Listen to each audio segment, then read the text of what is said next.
we particularly know that Africa is vulnerable to the impacts of climate change. And of course, COP28 presents an opportunity for the continent to voice its concerns and advocate for equitable solutions. And therefore, we are, of course, discussing several solutions that can address such issues as climate justice, adoption finance, and technology transfer to ensure a fair and sustainable future for African nations. And at the same time, of course, we talked yesterday and mentioned that COP28 is a key international gathering where nations come together to discuss and negotiate actions to combat climate change. And at the same time, it's a critical milestone in the ongoing efforts to address environmental challenges and promote sustainable development globally. Now, the road to COP28 has been paved, of course, by the outcomes of previous COP conferences, and each conference builds on the achievements and the challenges of the past, setting the stage for more ambitious and effective climate action. And of course, yesterday, while we were, of course, unleashing these discussions, we also mentioned that COP28 will cover a range of topics, including emission reduction targets, adaptation strategies, and financial commitments to support developing nations. And additionally, discussions on technology transfer and capacity building will be very crucial. And therefore, we want to also talk about issues concerning gender and climate action. And that is why I have been able to, of course, host one of the prominent figures in the thematic areas of gender and climate action, Alison Ninsima, who is going to take us through on what does it mean for women to be a part of, the conversation concerning climate change. What does it mean for there to be a balance, the gender balance for these conversations, and even inclusiveness of women. And she's going to give us more details on what role do women play when it comes to climate change, and also how can we make sure that women have an important and significant role when it comes to these conversations. You're most welcome, Ninsima Alison. Thank you so much, Clinton. My name is Ninsima Alison. It's an honor to be a part of this and mainly discuss gender as a thematic area. I'm an upcoming negotiator with gender as a thematic area, so it's an honor and a privilege to be a part of this. So gender normally is just, they're constructed norms in society. That's right. And these are roles we take on as people in society, and we are looking at the entire role of not just women, but we are looking at the entire role of girls in society, of men in society. How do we make it equitable? How do we make gender equality come out and present itself and have opportunities for all these people, but especially women? Usually when we are in conversations, you hear, recently a gentleman told me, every time somebody mentions gender, the first thing that comes into my head is women. Yeah. And in my head I'm like, because women are the most vulnerable in these societies. Yeah. Women are the most, usually when you look and you're thinking what's going to happen, if it's a climate effect, it's going to affect women the most. It's going to affect,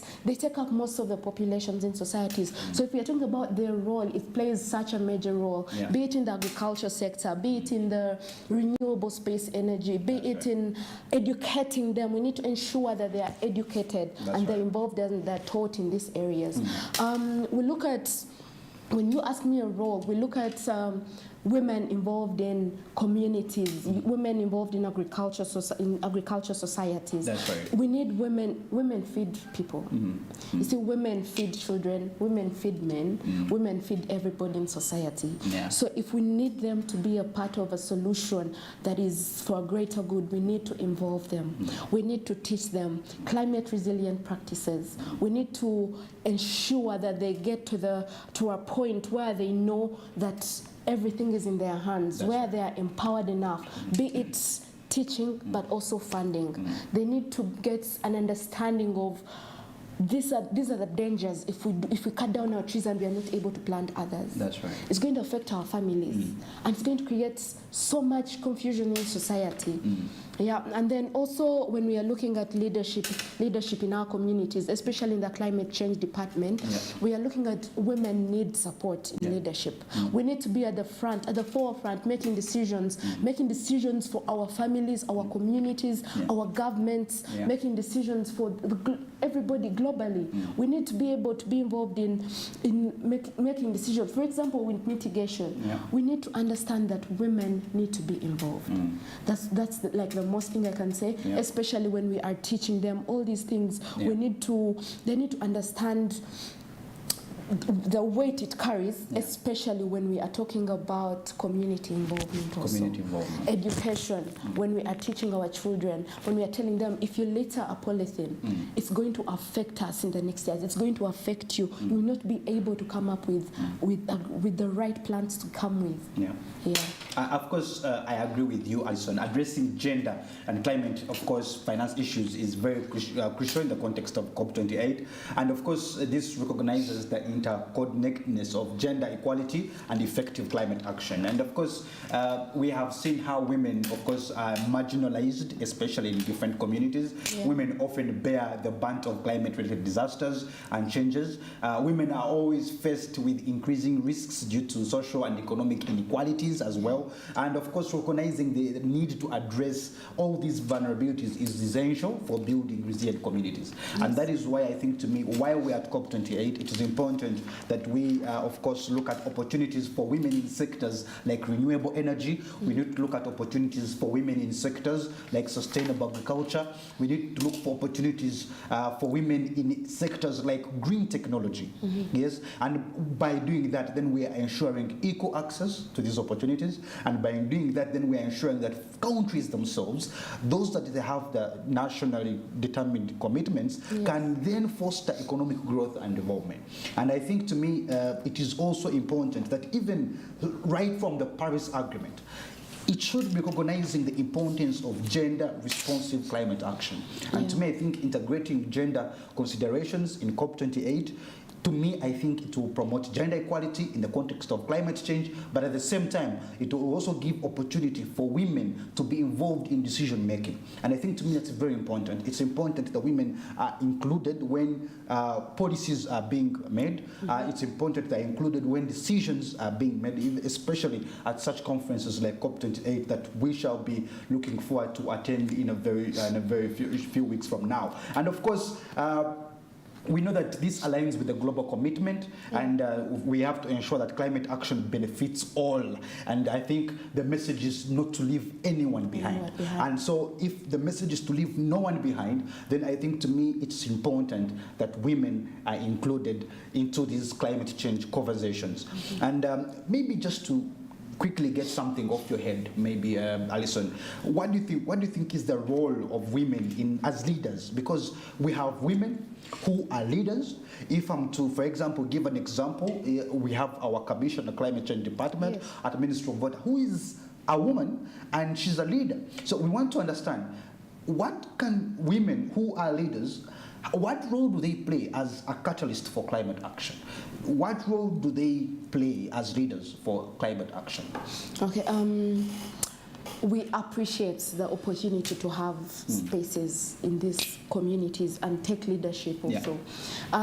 When we have equal representation, it's not a problem because we know we are involved.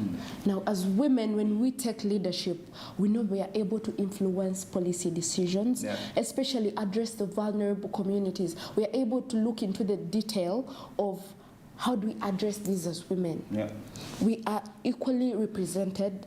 We are coming from communities. We are coming from communities where we are told, stereotypically, we are told, you can't do this, you can't be taking up leadership positions, your work is to be behind the scenes. And we are not listened to, we were not listened to enough. And we appreciate the fact that we are getting to have our voices heard. We are getting to have women represent us in leadership. We are getting to have people take up these spaces that are women and also have their voices heard. Now, if we are able to influence decisions, it will come from a perspective where a woman will have to think like me, and we shall together have a prominent change, because you cannot tell me you'll make a decision without including women. Yeah. You cannot tell me you make a decision and yet you're not including people who have such a huge say, who are the majority in population specifically, because that is a fact. Women are many in population. So if you are taking up leadership spaces and you're involving women, you're not just involving that one woman that you're putting on that platform, but you're involving a whole number. You are putting them as a voice at the forefront, and that should be highlighted, especially when we are going into negotiation rooms, especially towards COP28. Yeah. When we are going into decision making, when we are going into making processes, considering all these processes, we should involve women.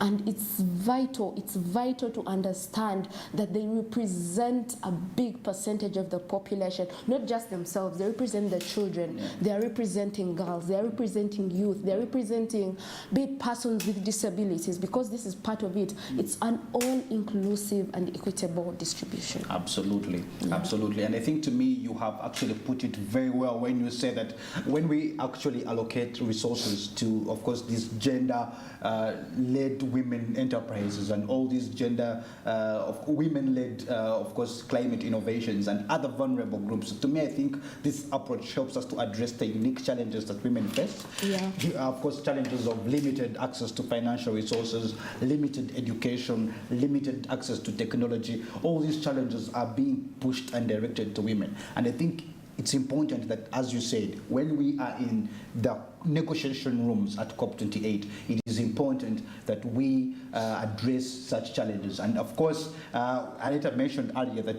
even when it comes to the Paris Agreement, it always considers that global commitment to promote gender equality. Yes. And since the Paris Agreement is the one most countries follow, then I think, to me, it is important that we address this while at COP28, but at the same time also look at how best we can be involved in such conversations concerning women. And now let's just point out a few initiatives, a few programs that preferably women have played when it comes to sustainable development and climate resilience. Of course, we have quite a number of women-led groups in Africa. Yes. First of all, we have quite a number of women-led organizations. We have quite a number of women-led activities, in other words. And all these, of course, we recognize that they play a pivotal role when it comes to sustainable development, and also it also plays a pivotal role when it comes to climate resilience. Because we know that once they come up with such movements, once they come up with such groups, then they're in position to make their voice heard. They're in position to access funding. They're in position to do something that is very, very important for them. I think, to me, I think if I could mention maybe one of the initiatives, we have one called the Green Belt movement. I think this one is in Kenya, and it's founded by the late Wangari Maathai. She's a lady that is actually doing a great job when it comes to planting trees. She's doing great when it comes to conservation. She's doing great when it comes to women's rights. Okay, and I think, to me, and even women empowerment, really. So by involving women in planting trees, by involving women in such initiatives, I think, to me, this addresses issues concerning deforestation. This addresses issues concerning promotion of environmental sustainability. But at the same time, it also empowers women economically, because if a woman can plant a tree and gain from that tree, all the trees, for example, then this woman will actually progress economically. Yes. So that's the Green Belt movement. I think that's one of the successful initiatives in Kenya that doing all these environmental conservation activities. And then we also have the WICAN. The WICAN yes. is Women's Earth and Climate Action Network. Now, WICAN is a global network that mobilizes women, and then of course, their aim is to address climate change and also promote environmental justice. That is WICAN. But they work on various fronts. For example, they work on advocacy. They deal with policy development. They also look at grassroots initiatives for women. But WICAN empowers women, and that's my message now, that WICAN is a network of women. And if women can come together and be leaders and also advocate for climate resilience and sustainable development, then I think to me that women can actually create a huge change. What do you say about that, Alison?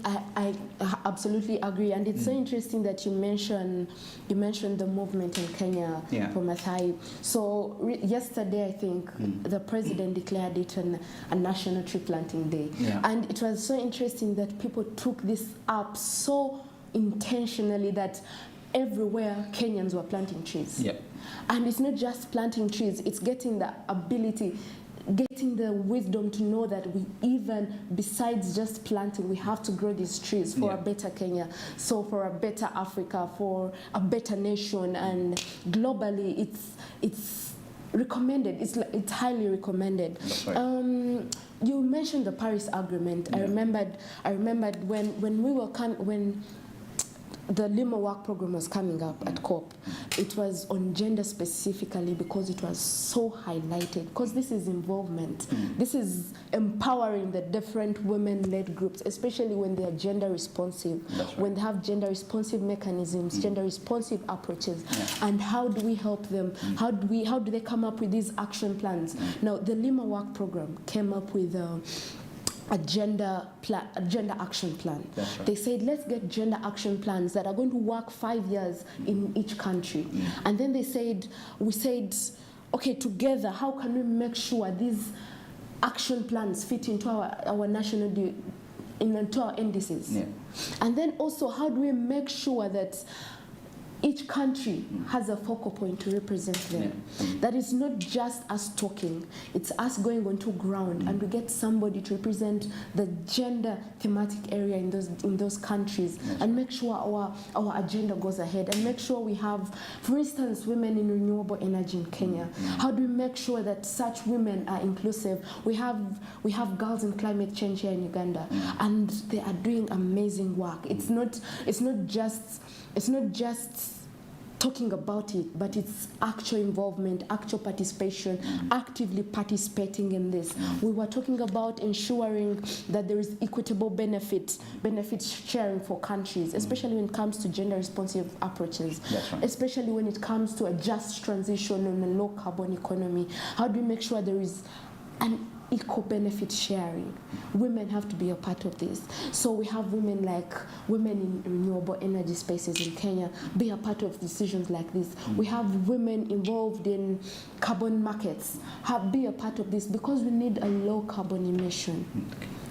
That's right. Actually, I think to me, you have actually pointed out and called out for women to be actually involved in such conversations, but at the same time also involved in decision making. Because it's one thing for us to say women, maybe, because one of the things actually maybe try to see as a barrier for women is lack of awareness and understanding. It's also one thing that women understand this conversation. It's also one thing that women also understand the different impacts of climate change.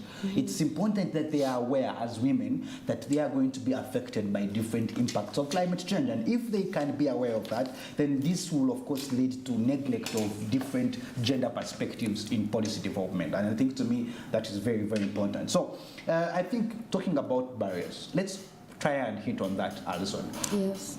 Women have always been, every time they come to make a decision, they are always distracted. There is always a barrier that they meet. So what are those barriers preventing the integration of gender perspectives into climate policies? Because women should be a part of the policy framework. Definitely. So, of course, I've already pointed out that sometimes there's lack of awareness and understanding to the different impacts of climate change. Sometimes women don't really understand what the impacts of climate change could be and their effects as well.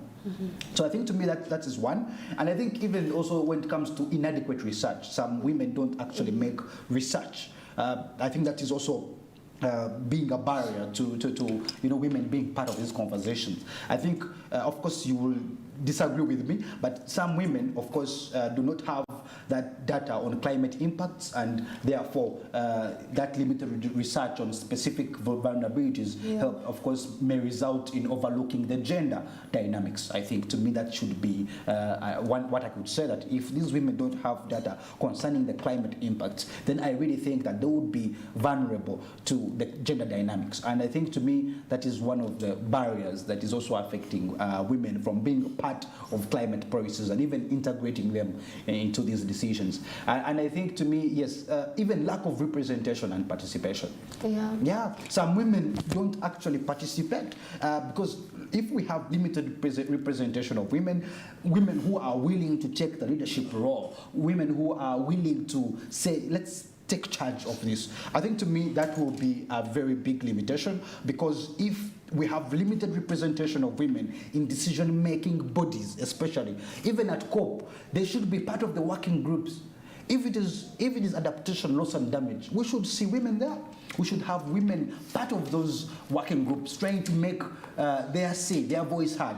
And I think to me, if we have limited representation, this can of course lead to an inadequate address of these concerns and the needs of women. Yes. And I think if there is an inadequate address of this, to me, even this will result into inadequate participation of women in climate discussions. And if they are not a part of these climate discussions, Alison, I might say this will lead to an oversight of their perspectives.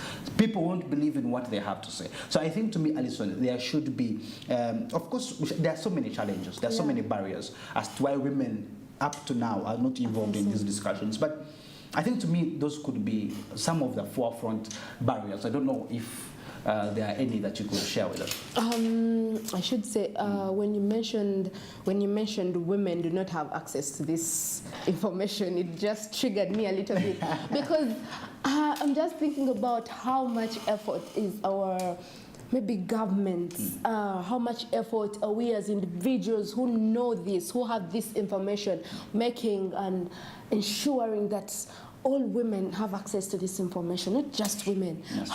What are we doing to ensure that girls have access to this information, that youth have access to this information? What are we ensuring, like what are we doing specifically? And also, it just doesn't come down, it just comes down to the fact that we all need this information. That's right.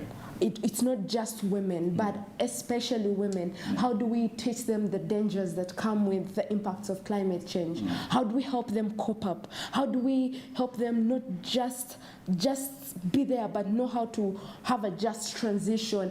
How do we give them early warning systems as governments, as stakeholders, as policymakers? What are we doing? What are we ensuring that these women come to know this?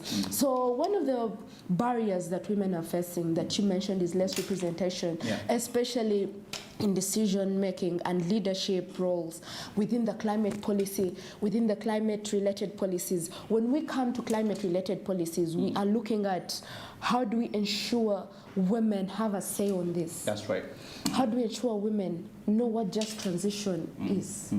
It's not just having jobs created, but it's having decent jobs created for them, especially in the green transformation. I mean, we are all coming up to a space where we are talking about green transformation. We are talking about green energy. We are talking about how do we transit? How do we transit to a place that is good for us, that our children are going to look at and be proud of what we did. Our children's children are going to be like, oh, they fought for this and we have seen it come to pass. So if we are talking about representation, we need more women to be represented. That's right. We need more women in those decision-making rooms. We need more women in the policy making, in the processes behind it. Is it teaching that we are going to do? We are going to do education, climate education on all these topics, be it mitigation, adaptation, loss and damage.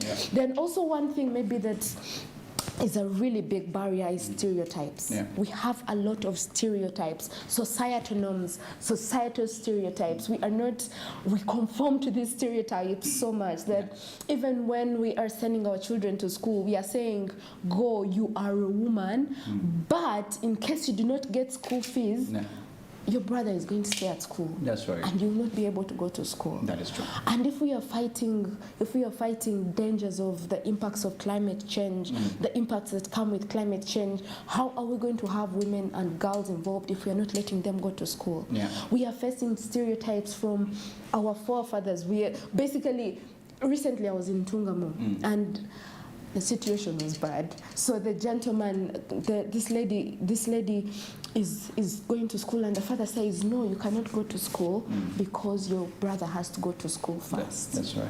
Or we have children who are really interested, girls who are interested, and they have to exchange their bodies to go to school. That shouldn't be happening in our day and age. It should be something that we are fighting. It should be something that as gender inclusivity, we are empowering women. We are telling them we are beyond stereotypes. We are beyond the societal norms. We are beyond what people say we are, what society claims us to be. Yeah. So we are fighting for a resilient climate space. That's right. Women that are resilient in this space. Women that go ahead and say these are responsive approaches, and we are taking them on, no matter what society is saying. That's right. Yeah. I think to me that's very important. You have mentioned several constraints, and of course we are about heading for the break, but before we do that, I think one other thing that maybe you did mention, but is also a very big barrier, is resource constraints. And we believe that sometimes budget constraints may limit the implementation of gender sensitive initiatives, and of course this could be a very, very big burden. Not a burden, but at the same time as a barrier. It could stop them because they don't have the financial resources. Of course, we are discussing gender-related issues. We are trying to look at how best is gender involved when it comes to these climate change issues. And of course, addressing gender is one of the critical issues that is going to be taking place at COP28 come in Dubai, of course. And we are going to be looking at how do we have to integrate gender perspectives into the climate policies. And of course, as we cut off the break, do not go anywhere. Stay right there and please stay connected.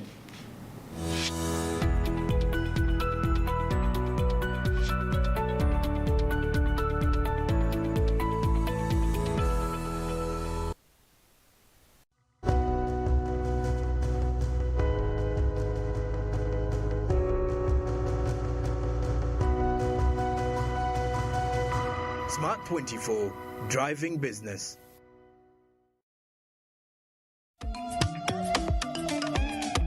Jovia. Ng'oyolekera ku lugendo luno olw'obulamu nkuwa ekirabo eky'amaanyi agatazizibwa, amaanyi okulabibwa n'okuwulirwa mu mawanga ag'ewala ennyo, okutuuka buli wamu nga yadde togenzeeyo, ensi yonna ng'ekuli mu ngalo.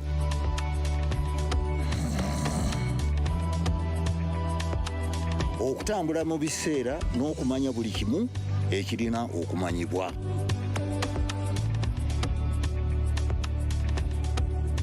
Jovia, kino kye kirabo kyange gy'oli. Tewali kkubo ku ki ky'osobola okukola omukutu nnandameggwa ogwa MTN. Luxury redefined at Seasand Hotel as you indulge in the splendor of elegant living fit for the royalty that you are. Step into comfort, pampering and blissful customer-centric service as you select from our range of comfy, exquisite living quarters furnished to meet with your royal preference. Surrounded by scenic beauty, our tropical setting allows you to escape the glamorous ordeal of city life. Our ambient green gardens will guide you to a place of revitalizing rest. The 3-star restaurant caters to your palate, serving your choice menu ranging from exotic cuisines to local delicacies. Our chefs will serve you full-course meals for a truly out-of-this-world culinary experience. Our fully stocked bar to whet your throat, from renowned global brand whisks, brandies, gins, beers and wines to our locally celebrated beverages, you will not lack for any brewage.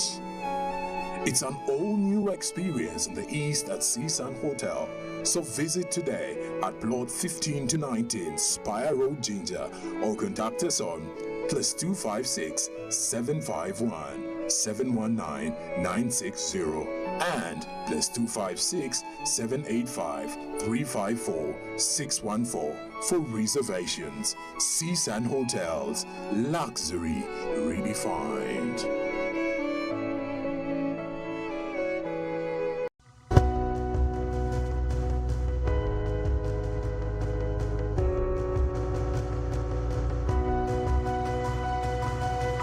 Smart 24, driving business.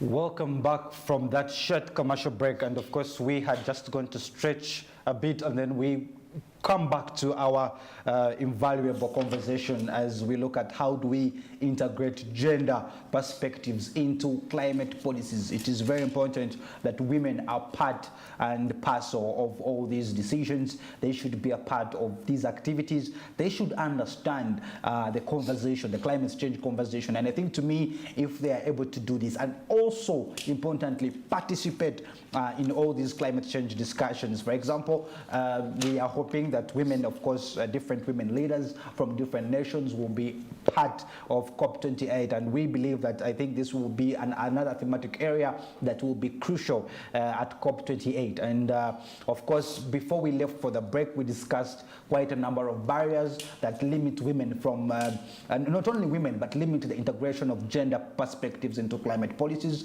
We talked about the lack of awareness and understanding, which of course limits them from understanding the different impacts of climate change on gender, and this can definitely result to the neglect of gender perspectives in policy development. And of course, we have data gaps on climate impacts. Some women do not have enough data or, of course, evidence-based policy making, which limits them from, of course, different strategies concerning climate change. And of course, lack of representation. Talked about lack of representation and participation. It is very important that women represent, of course, each other in decision-making bodies, and therefore, if they can do that, then this will, of course, have women involved in climate discussions, but also have their perceptions overlooked at. And then, of course, resource constraints was another that we looked at, where budget constraints may limit the implementation. And of course, our sister here, Alison, mentioned the absence of political will and commitment to gender equality,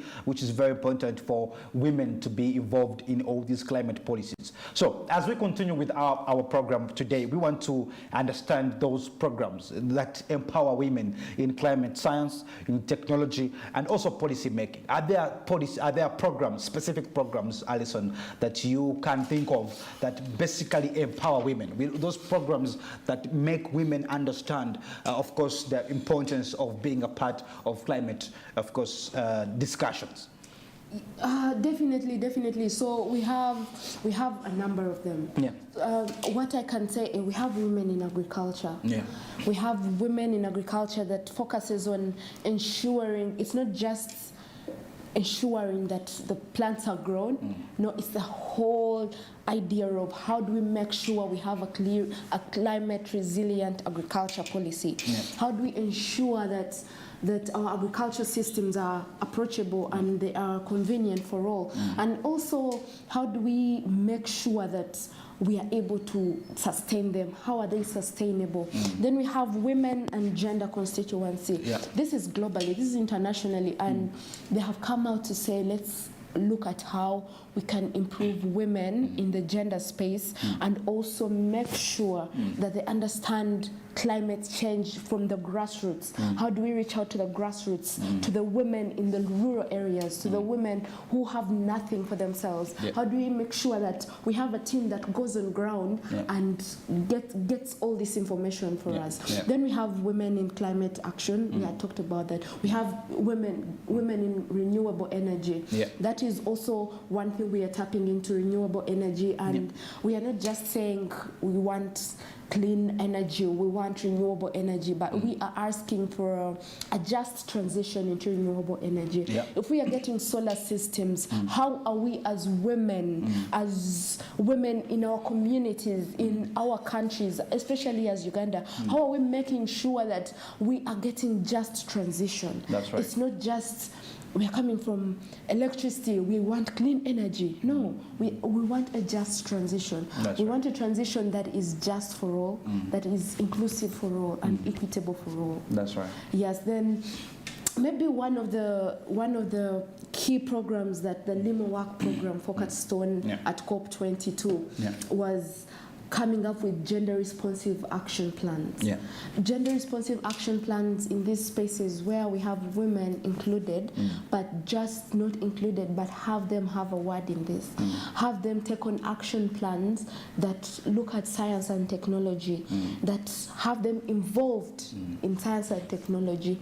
We are in Uganda, we are facing high levels of emissions from cars. We are facing high levels of pollution from not just cars but from companies. And what we know as the Global South is that the Global North has polluted us. It has created to the highest percentage of emissions in our countries as the Global South. And it's because we are vulnerable to these situations that we are able to come up with solutions. That is why we are saying, can they fund us? So that we are able to eradicate problems like this. We are able to reduce fumes. As we go into just transition, we are able to focus on the groups of women and youth and girls that are creating impact in these societies, in these communities. And we are saying, what do we do? What do we practically do? Are we creating space for them? Are we coming up with solar systems? But not just solar systems, are they affordable?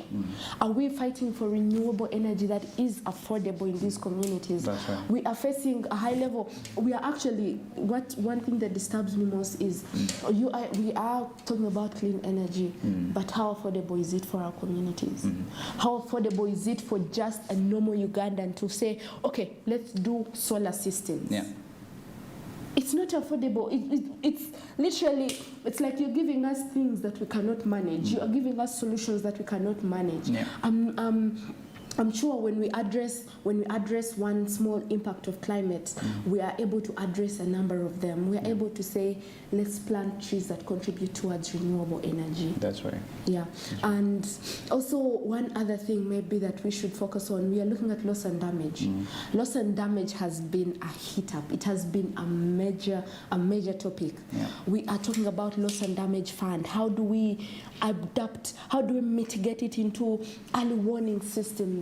How do we make sure this fund actually reaches us as LDCs, as the Global South? How do we tap into it? Not just a minority of it, but how do we make sure it reaches the grassroots of our communities? How is it going to transform us? It's not just reaching high-level people, no. One of the things towards COP28, one of the dialogues I appreciate is the technical dialogue on a gender-responsive, just transition, and especially technology dialogue.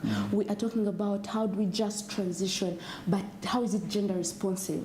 How is it equitable? Equitable, we are looking at how do we get people from low economies, how do we fit them? How do we try to raise them up such that we meet somewhere? We are not just asking to meet somewhere, but even if you're far, we can meet you somewhere.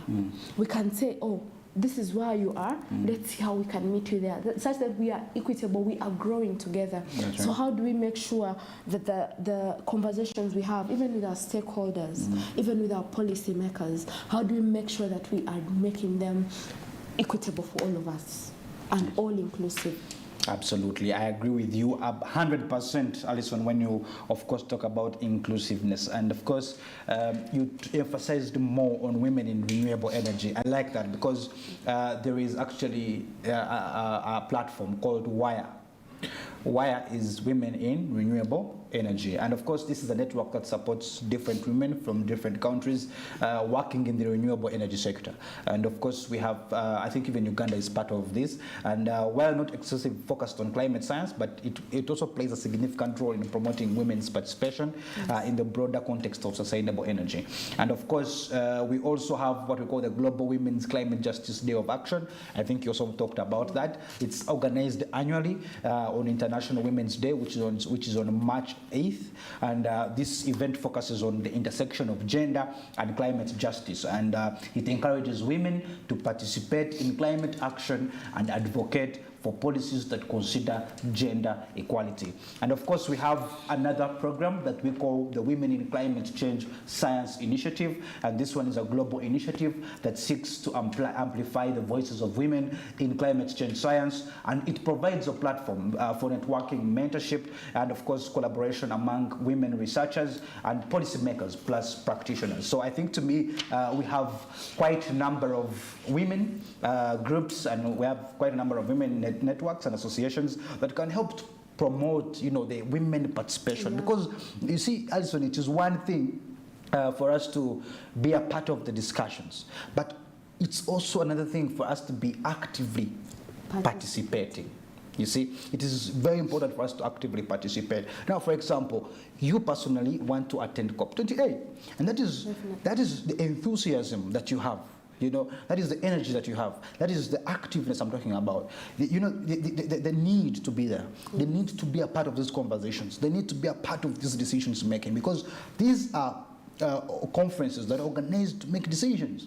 So when can we be a part of decision making if you're not part of the conference? So it's important that women are part of conferences like this, not only COP, but even other dialogues, really. If there are other dialogues, especially these domestic dialogues, these dialogues that are happening at a national level, at a regional level, even at a community level, we should be part right away from the community level to the global level. Because once we are going for COP, now we are going in to the global level.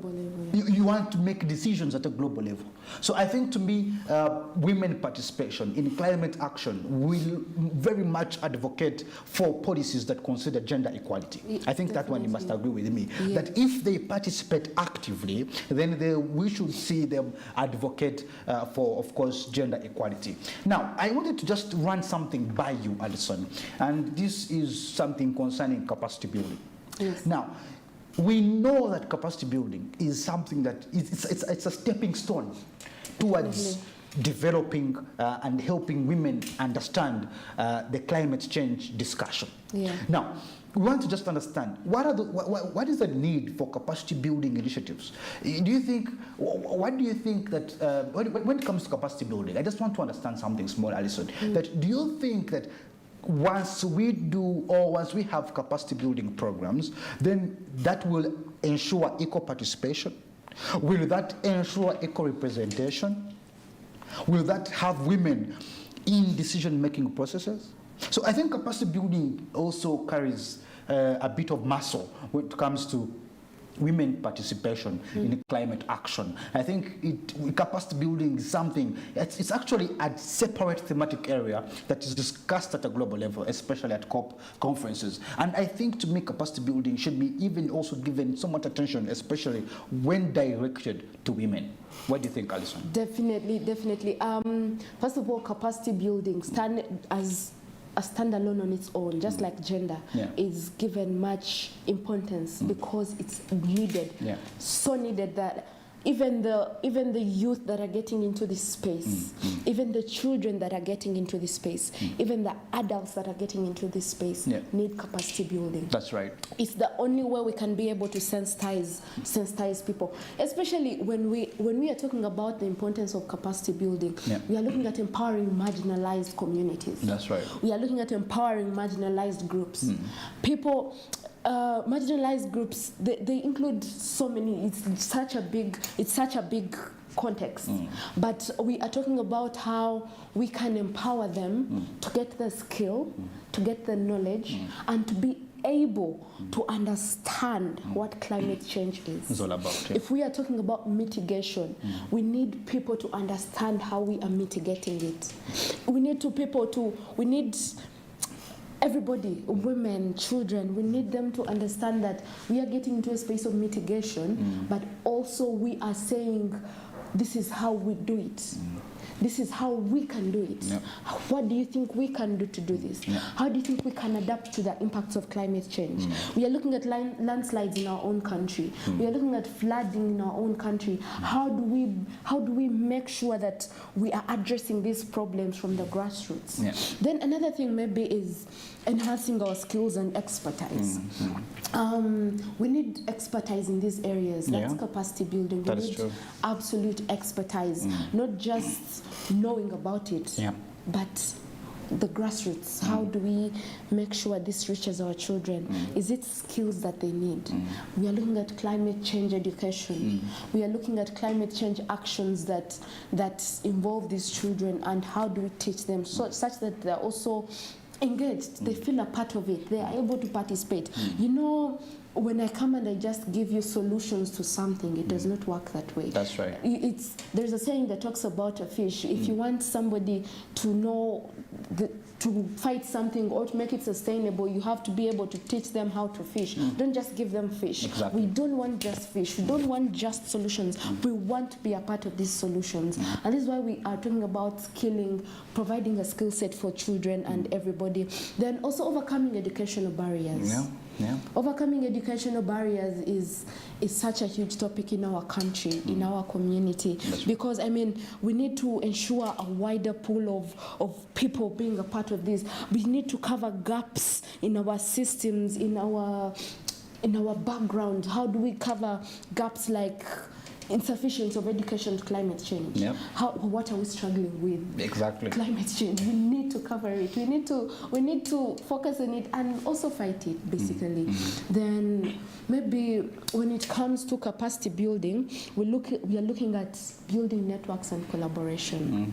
First of all, as Ugandan youth, we need networks and collaboration. We need partnerships. We need all this. What about the women in our societies, the women that are raising us up, the women that are providing for us? How do we ensure that we have the best networks and collaborations for them? How do we connect them to the right people, be it funding inclusive? Because this is such a big topic. Finance is a big topic. We can't do anything without finance. Absolutely. Especially when it comes to capacity building. Yeah. We need capacity building, but we need finance to do it. Support it. Exactly. We need finance to support it. We need to say, if we are doing capacity building in this area of our country, we need financiers for it. Yeah.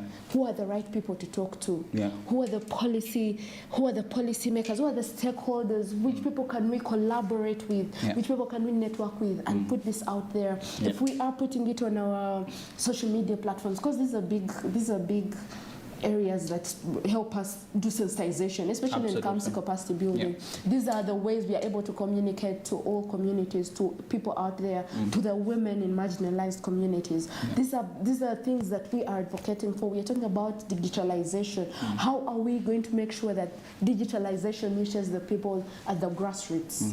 Yeah, and then when it comes to capacity building, I think it's such a wide area, especially when we want a gender-responsive capacity building plan, when we want technology systems upgraded as we do capacity building. We need to make sure that it's not just the people who can afford them.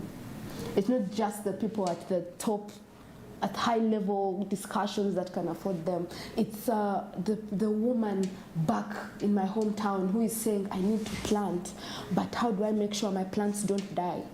How do I make sure that my children are able to feed off of this and are able to get the knowledge that floods happen, but how do I stop it? How do I make sure I capture it? And also, who do I collaborate and network with? Exactly. Yeah. Now, I think to me, well, you've been spot on. You've been really spot on that. I think to me, whoever has been listening to us should now start taking some quick action points Yes. when on capacity building. Yes, because you see, I think to me you're right when you say capacity building should be given priority, and I think to me even the thematic focal points. Yes. The thematic focal points should be giving us a lot of vibrant energy, to ensure that That's true. we have these capacity building sessions going on for especially all other thematic areas. And I think to me, the capacity building when it comes to equal participation and representation for women is very, very important. And I think to me, even on Women's Day, on 8th, I don't know, on 8th, I think it is the Global Women's Climate Justice that organizes that International Women's Day. Of course, that conversation to deal with climate justice. But I think even at a national level, in Uganda here, on 8th, there should be something done on a national level, a national women's climate justice something.